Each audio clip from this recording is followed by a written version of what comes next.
आज हम पढ़ेंगे कक्षा 10 के तत्वों का आवर्त वर्गीकरण। इसे पीरियोडिक टेबल भी कहते हैं और केमिस्ट्री में जो पीरियोडिक टेबल है वो सबसे महत्वपूर्ण है। पूरी केमिस्ट्री, पूरा रसायन शास्त्र इसके अंदर है। अगर हमने इसका अच्छी तरह से अध्ययन कर लिया तो जो केमिस्ट्री है, चाहे नीट दे रहे हो, आईआईटी दे रहे हो या आगे का बीएससी है और बड़े कंपटीशन है, सिविल सर्विस के एग्ज़ाम्स हैं, कोई भी स्टेट लेवल का हो या आईएएस पीसीएस के एग्ज़ाम है, इससे दिए जा सकते हैं। और इसका अध्ययन हमें बहुत अच्छे से करना चाहिए, चाहे ऑब्जेक्टिव टाइप के वाले हो, चाहे डिस्क्रिप्टिव टाइप के हो, लिखित में हो, ये एक आधार बनता है। और वैसे भी हमें अपने चारों ओर की चीज़ों को जाननी चाहिए। तो 9वीं कक्षा में हमने सीखा कि हमारे आसपास के पदार्थ तत्व मिश्रण एवं यौगिक के रूप में उपस्थित रहते हैं। हमारे चारों ओर जो भी तत्व हैं, कोई ना कोई तत्व मिलता ही है हमको। वो या तो एक अकेला तत्व होगा या मिश्रित होगा। मिश्रित मतलब मिला हुआ, या यौगिक मतलब कोई चीज़ बन के तैयार होगी। हमने इस भी यह सीखा है कि तत्व एक ही प्रकार के परमाणु से बने होते हैं। जो एक तत्व है वह एक ही प्रकार का होगा। जैसे सोना है तो उसके अंदर सोने के ही एटम्स होंगे। कैल्शियम है तो कैल्शियम के ही एटम होंगे। आयरन है तो आयरन के ही एटम होंगे, उसके ही परमाणु उसमें होंगे। तो आज तक कितने पता चल चुके हैं? यदि आज वर्तमान में हम कह रहे हैं उसको 118 है, 118 तत्वों की जानकारी हो गई है। लेकिन एक समय ऐसा था इतने तत्वों की जानकारी नहीं थी, आज से कई वर्षों पूर्व। इन सभी तत्वों के गुण भिन्न भिन्न होते हैं और 98 तत्व प्राकृतिक रूप से पाए जाते हैं। अब यहीं पर प्रश्न शुरू हो जाते हैं। जैसे जैसे हम पढ़ते जाते हैं 98 तत्व जो है प्राकृतिक रूप से हैं, तो हम कहेंगे कि ये 118 क्या है? फिर 118 में से 98 हम घटा देंगे तो शेष हो जाएगा मानव निर्मित, नेचुरल, आर्टिफिशियल हो जाएंगे वो। तो एक प्रश्न यहीं से बन गया। जैसे जैसे विभिन्न तत्वों की खोज हो रही थी, वैज्ञानिक इन तत्वों के गुणधर्मों के बारे में अधिक से अधिक जानकारी एकत्रित करने लगे थे। अब क्या कह रहे हैं? इस समय ये बात हुई, ये उन दिनों की बात है, एक कहानी नुमा है। जैसे जैसे नए तत्वों की खोज हो रही है, मतलब कभी वैज्ञानिकों का खोज करने की उन दिनों की बहुत प्रवृत्ति थी जब ये साइंस शुरू हो रहा था। तो नए तत्व खोजे जा रहे थे। तो वैज्ञानिकों ने इन तत्वों को क्या किया, गुण धर्मों के बारे में, इनके क्या गुण हैं, इसके क्या धर्म है, अधिक से अधिक जानकारी एकत्र करने लगे। इन्हीं तत्वों के जानकारी को व्यवस्थित करना बड़ा कठिन हो गया। अब नए नए तत्व रोज खोजे जा रहे हैं, लेकिन अब इनको व्यवस्थित रूप से कैसे दिया जाए एक जगह पर। उन्होंने उन गुणधर्मों में ऐसा प्रतिरूप ढूंढना किया। इन गुणधर्मों को, जैसे माने 10 चीज़ मिल गई, उन 10 चीज़ों में ऐसा एक प्रतिरूप, प्रति मतलब उसके रूप, मतलब उसका अपना वास्तविक रूप खोजा कि इन तत्वों को आसानी से अध्ययन किया जा सके। कि जो खोज रहे हैं वैज्ञानिक, इसके अलावा जो सामान्य जन है, विद्यार्थी है, वो कैसे अध्ययन करेंगे इसका, इसके लिए वो लोग प्रयास करने लगे। अव्यवस्थित को व्यवस्थित करना तत्वों के वर्गीकरण के आरंभिक प्रयास है। अब समझ ले, सपोज आज हम हैं और उन दिनों की कल्पना करें जिस समय ये तत्व खोजे जा रहे थे, तब क्या प्रयास हो रहा? अव्यवस्थित को व्यवस्थित करना। उस समय ये सब नहीं था, पीरियोडिक टेबल जिस रूप में आज हमारे पास एक चार्ट बना हुआ है बुक में, हम देखते हैं चार्ट, हमने पढ़ना शुरू कर दिया। उस समय ऐसा नहीं था। तो उस समय कैसा था? उस समय बिल्कुल इस तरह का था नहीं। तो जैसे पढ़ा होगा, विभिन्न वस्तुओं एवं प्राणियों को गुण धर्मों के आधार पर वर्गीकृत किया जा सकता है। चाहे कोई वस्तु हो, चाहे कोई प्राणी हो, उनको उनके गुण धर्मों के आधार पर उस जगह पर रख सकते हैं, समान आधार पर। इन स्थितियों में भी हमें गुण धर्मों के आधार पर व्यवस्थित होने के उदाहरण मिलते हैं। जैसे दुकानों में है, दुकानों में साबुन का एक अलग जगह है, बिस्कुट का अलग है, दाल का अलग जगह है, किराना का अलग है, कपड़ों का अलग है। उसी तरह साबुन में भी नहाने के साबुन अलग है, कपड़ा धोने का साबुन है। तो इस तरह के रखने से एक व्यवस्थित हो जाती चीज़ें और आसानी होती है उसमें। और हमारे जीवन का उद्देश्य क्या है? चीज़ों को आसान बनाना। और साइंस तो जीवन को आसान बनाने का सबसे बड़ा माध्यम है। तो वैज्ञानिक ने उन तत्वों को गुण धर्मों के आधार पर वर्गीकरण करने के लिए प्रयास किए गए, अव्यवस्थित को व्यवस्थित किया जा सके। सबसे पहले ज्ञात तत्वों को धातु अधातुओं में वर्गीकृत किया गया। जैसे पहला जो बड़ा वर्ग है, उन्होंने क्या किया, मेटल और नॉन मेटल, मतलब धातु और अधातु कौन कौन से हैं, ये दो बड़ा वर्ग होगा। जैसे जैसे तत्व एवं उनके गुण धर्मों के बारे में हमारा ज्ञान बढ़ता गया, वैसे वैसे वर्गीकरण करने के प्रयास किए गए। अब जैसे माने नवीन तत्व खोजे जा रहे हैं रोज, है ना, तो अब ये चुनौती हुई, ये हुआ कि यार इनको कैसे रखा जाए एक जगह पर। तो उन्होंने क्या किया, फिर प्रयास शुरू किया। पहला नाम आता है डावे राइनर के त्रिक। ये एक वैज्ञानिक है। और देखो त्रिक शब्द है, त्रिक मतलब 3 से बना हुआ, त्रिक, तरक, त्रिक 3। तो सन 1817 में जर्मन के थे वुल्फगांग और डावे राइनर ने समान गुणधर्म वाले तत्वों के समूह व्यवस्थित करने का प्रयास किया। इन्होंने क्या किया कि जो एक जैसे समान गुणधर्म है उनको एक जगह रखा। पहला प्रयास यहीं से शुरू हुआ। उन्होंने तीन तीन तत्व वाले समूहों को चुना और उन समूहों को त्रिक कहा। त्रिक मतलब तीन का एक साथ होना। त्रिक शब्द तीन से बना हुआ, ती फिर रॉ कर दिया त्रिक। डावेनर ने बताया कि त्रिक के तीनों तत्वों को उनके परमाणु द्रव्यमान के आरोही क्रम में जैसे जैसे कम से ज़्यादा की तरफ जा रहा है ना परमाणु तत्व, अन्य दो तत्वों के द्रव्य लगभग औसत होगा। उन्होंने क्या कहा कि पहला दूसरा दोनों को अगर वो कर दें तो औसत आएगा बीच का। उदाहरण के लिए लिथियम, सोडियम, पोटेशियम वाले त्रिक पर ध्यान दीजिए जिनके परमाणु द्रव्यमान क्रमशः 6.9, 23.0 और 39.0 है। लिथियम और पोटेशियम के परमाणु द्रव्यमान का औसत क्या है? सोडियम के परमाणु द्रव्यमान की तुलना कैसे की जा सकती है? यहाँ पर देखो क्वेश्चन मार्क है। इन प्रश्नों को यदि हम हल करते गए, धीरे धीरे हल करते चले गए, तो हमारा जो नॉलेज है, हमारे जो दिमाग है, ब्रेन है, वो सोचना शुरू कर देता है। यहीं पर एक चित्र भी दे रखा है, देखिए 5.1 में। कल्पना कीजिए, देखो कल्पना कितनी बड़ी चीज़ है। कल्पना से शुरू होती है ज्ञान, ज्ञान से बड़ा कल्पना है। कल्पना की गई पहले चीज़ों की, जैसे हवाई जहाज़ की पहले कल्पना हुई तब हवाई जहाज़ आया। तो यहाँ यह कह रहे हैं दोस्तों को टुकड़ों में बांटा हुआ एक नक्शा मिलता है। नक्शा मिल गया हमें। अब नक्शा देखो खजाने का है, तो उसकी तरफ लोगों की वो बढ़ती गई इंटरेस्ट। तो उन्होंने क्या किया, व्यवस्थित किया, उसको नक्शे को जोड़ना शुरू किया। तो ऐसे ही क्या हुआ, विधि अध्ययन की कोई विधि ज्ञात नहीं थी।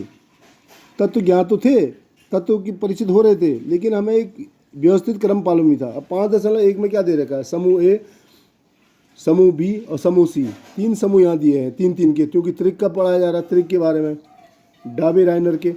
तो आप देखेंगे कि समूह में बी और सी तो त्रिक में आ जाएंगे, जैसे सी ए का 40.1, एस आर का 87.6, बी ए का 137.3, सी में क्या है, सी एल का 35.5, बी आर का 79.9 और आई का 126.9।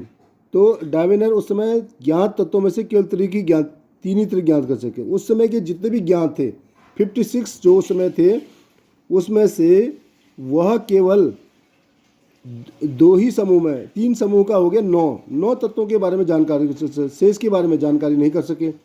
तो इससे क्या हुआ, एक पूरी जानकारी नहीं आ पाई। तो यहाँ पर क्या लिख दिया, यह पद्धति सफल नहीं रही। अब चूंकि जानना तो हमें जितने भी ज्ञात थे, हमें ज्ञात थे 56, उन 56 के बारे में इन सिद्धांत को पूरी तरह से पालन करना था, लेकिन वो नहीं हो पाया। तो यहीं से प्रश्न हमारा शुरू होगा कि आगे जो प्रश्न दे रखे हैं यहाँ पर देखो, डावेनर के त्रिक वर्गीकरण की क्या सीमा है। उन्होंने केवल 9 तत्वों के बारे में, यही उनकी सीमा है। इस प्रश्न का उत्तर यहीं पर हम देखते हुए चलेंगे कि उसकी अपनी सीमा है केवल 9 तत्वों के बारे में। लेकिन एक शुरुआत हो गई थी, और शुरुआत बहुत बड़ी चीज़ होती है। किसी चीज़ का शुरुआत होना, वहीं से जो है जो शेष वैज्ञानिकों ने सोचना शुरू किया, और यह आगे बढ़ता चला गया क्रम। और एक दिन हमारा आज का जो वर्तमान पीरियोडिक टेबल है हमारे सामने आया। तो जो जोहान वुल्फगांग डावे राइनर जर्मनी के म्यूजियम में औषधि विज्ञान की पढ़ाई की, उसके बाद स्ट्रासबर्ग में रसायन शास्त्र का अध्ययन किया। देखो उन्होंने क्या किया, औषधि मतलब मेडिकल की तैयारी की, और फिर बाद में रसायन शास्त्र का अध्ययन किया। फिर वे यूनिवर्सिटी में, जेना विश्वविद्यालय में रसायन औषधि विज्ञान के प्रोफेसर बन गए।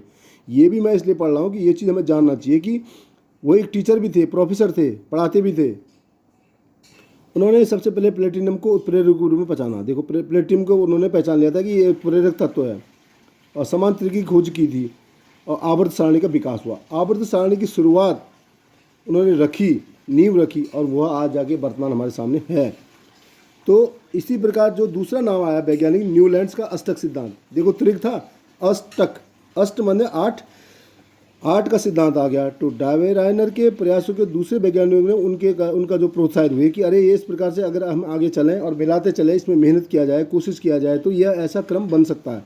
तो 1866 में अंग्रेज वैज्ञानिक, डावे राइनर तो थे जर्मन, और ये है अंग्रेज वैज्ञानिक, ये भी यूरोपियन थे, वो भी यूरोपियन, अंग्रेज वैज्ञानिक जॉन न्यूलैंड ने ज्ञात तत्वों को परमाणु द्रव्यमान के आरोही क्रम में, उन्होंने भी उसी को पकड़ा कि आरोही क्रम को पकड़ा, उसी चीज़ को।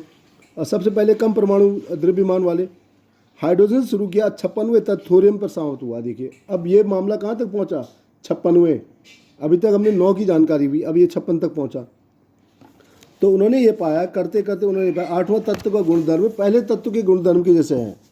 जो आठवां तत्व का गुणधर्म है वो पहले तत्व के बराबर है। उन्होंने इसकी तुलना संगीत के अष्टक से की। न्यूलैंड का अष्टक सिद्धांत में लिथियम सोडियम के गुणधर्म समान है और सोडियम लिथियम के आठवां तत्व है। इसी तरह बेरिलियम एवं मैग्नीशियम के तत्व समानता है। न्यूलैंड के अष्टक के मूल सिद्धांत के यहाँ पर एक चार्ट दे रखा है। न्यूलैंड का अष्टक सिद्धांत ये यहाँ पर है 5.3। संगीत के शुद्ध सुर सा रे गा मा पा धा नी, फिर से नी से शुरू हो जाएगा, नी सा रे करके। इसी तरह जो डो रे मी फा सो ल टी, इसी तरह से क्या होगा, ये फिर से शुरू हो जाएगा। और ये शुरू है HFCl CO, कॉपर और निकल को एक साथ रख दिया, इसी तरह बताया गया था। कोबाल्ट और इसको एक साथ रख दिया गया। बेरिलियम मैग्नीशियम में अधिक समानता है।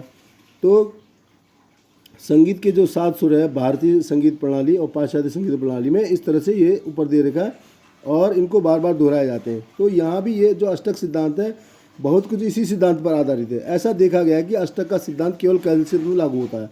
अब देखो यहाँ पर अगला जो प्रश्न है, न्यूलैंड के अष्टक सिद्धांत की क्या सीमा है। देखिए उनकी सीमाएं क्या है। सीमा यही है कि केवल कैल्शियम तक ही लागू होता है, कैल्शियम से आगे फिर कौन बताएगा। तो ये जो इनकी जो सिद्धांत थी यहीं तक था, इसके आगे की जानकारी वो नहीं बता पाए। प्रत्येक आठवां तत्व, तो उन्होंने क्या कहा, कैल्शियम के बाद जो अगला शुरू होता है पहला नंबर का, वह पिछले 8वें 7वें के बराबर नहीं होता है। तो यह क्या होगा, यहीं पर यह सिद्धांत की कमी नजर आई।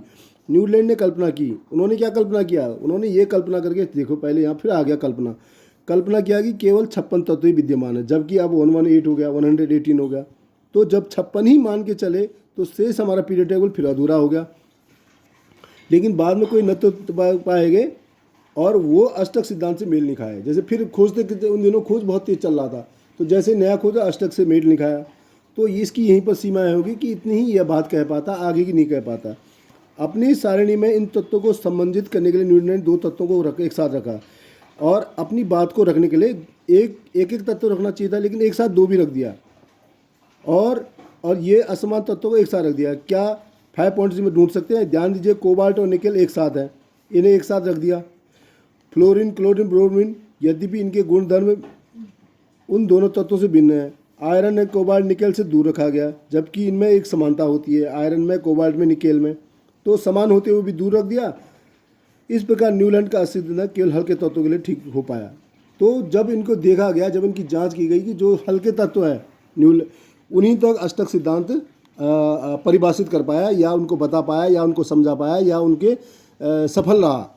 तो हम पूरी तरह असफल नहीं कह सकते हैं कि अष्टक सिद्धांत उस समय तक जो विद्यमान थे, लेकिन रोज़ रोज़ जब मतलब आने वाले उत्तरोत्तर समय में नए नए खोज हो रहे थे तो उनके लिए ये नहीं रहा। तो यहाँ पर प्रश्न है, देखो एनसीईआरटी में, क्या डावे राइनर के त्रिक न्यूलैंड के अष्टक में पाए गए, तुलना करके पता कीजिए। देखें यहीं पर कंपैरेटिव तुलनात्मक अगर हम पढ़ेंगे तो चाहे आप कोई भी कंपटीशन दो, तुलनात्मक बहुत आता है कंपटीशन एग्जाम में, चाहे वो किसी भी विषय में ले लो, साइंस में ले लो, आर्ट्स में ले लो, किसी भी विषय में तुलनात्मक अध्ययन बहुत बड़ा होता है। और अपने आप को भी जानने के लिए किसी चीज़ की तुलना करके पढ़ेंगे तो तुरंत याद भी हो जाता है। जैसे यहाँ पर क्या है, यहीं पर हमने अभी पढ़ा, मुश्किल से 1 2 3 पेज पढ़ा, इसी 3 पेज में क्या आ गया, दोनों की तुलना कर दी। तो हमें ये करना चाहिए कि छोटा छोटा पढ़ के उसी को फिर अभ्यास कर लें। प्रश्न जैसे डावे राइनर के त्रिक क्या था, LENAK CASRBA CLBRI। तो इसी में क्या है, इसी में है ये NA भी आ गया, LI भी आ गया, K भी आ गया, तो है। तो हम ये दिखा सकते हैं अपने उत्तर में, डावे राइनर के त्रिक जो है न्यूलैंड के अष्टक में भी पाए गए, और उसको लिख देंगे तो उसके फुल मार्क्स आते हैं इसमें। आप आजमा के देख लीजिए, चाहे कोई भी एग्ज़ाम हो, तुलनात्मक आएगा उसको आप लिखेंगे, विशेषकर साइंस में, तो वहाँ फुल मार्क्स आएंगे। इसी तरह व्याकरण में होता है, कोई भी व्याकरण आप ले लीजिए, चाहे अंग्रेजी का हो, हिंदी का हो, हिंदी साहित्य हो, IAS में आप ऑप्शनल ले लीजिए। ये मैं अपने अनुभव से बता रहा हूँ। इसी तरह दूसरा डावे राइनर के वर्गीकरण की क्या सीमा है। डावे राइनर की वर्गीकरण की सीमा है कि उन्होंने त्रिक सिद्धांत दिया। इस त्रिक का जो है केवल 3 इनके वो बन पाए, 3 या 9 तत्वों के बारे में बताया गया, जबकि आज हमारे पास 118 है, 118 है। तो आगे इसकी व्याख्या वो नहीं कर पाए, इनकी सीमा वहीं तक है, लेकिन इन्होंने शुरुआत की। ये एक बहुत बड़ी उनकी योगदान है, देन है, महत्व है इसका। इसी प्रकार न्यूलैंड के अष्टक की सीमाएं हैं। इन्होंने 8वें के बाद हर नए तत्व को पहले तत्व के बराबर बता दिया, लेकिन आने वाले नए नए खोज से जो है उनकी व्याख्या ये नहीं कर पाए, वहाँ तक ये नहीं बता पाए, इनकी अपनी सीमा है। लेकिन एक शुरुआत के रूप में यह इनका बहुत बड़ा योगदान है, यहीं से हमारा जो आधुनिक पीरियड टेबल है वो हुआ। तो जैसे जैसे चाहे हम नीट दें, IIT दें और भी कोई भी कंपटीशन एग्ज़ाम दें, तो पीरियडिक टेबल जो केमिस्ट्री है हमारा, उस टेबल को जो वर्तमान टेबल है हमारे पास जो बना हुआ है, उसकी शुरुआत फिर से हम पढ़ रहे हैं। डाबे राइनर जो जर्मन थे साइंटिस्ट थे, फिर आए न्यूलैंड जो दूसरे साइंटिस्ट थे। इनके प्रयासों से क्या हुआ, प्रारंभिक जो चित्र है हमारे पास आया और इस अंग्रेज वैज्ञानिक ने इसको आगे जो है गति दिया। इस तरह से इनका ये योगदान है। तो जब हम तुलनात्मक रूप से पढ़ते हैं और अभ्यास करके पढ़ते हैं तो बहुत जल्दी याद हो जाता है। बहुत इंटरेस्टिंग विषय है ये, और मैं मानता हूँ जो केमिस्ट्री है बहुत मतलब इंटरेस्टिंग सब्जेक्ट है ये। इसी तरह से जो अगला हम फिर पढ़ेंगे, इस वीडियो में इतना पढ़ेंगे, अव्यवस्थित से व्यवस्थित करना, मेंडलीव की आवर्त सारणी। अगले जो साइंटिस्ट है वो मेंडलीव है।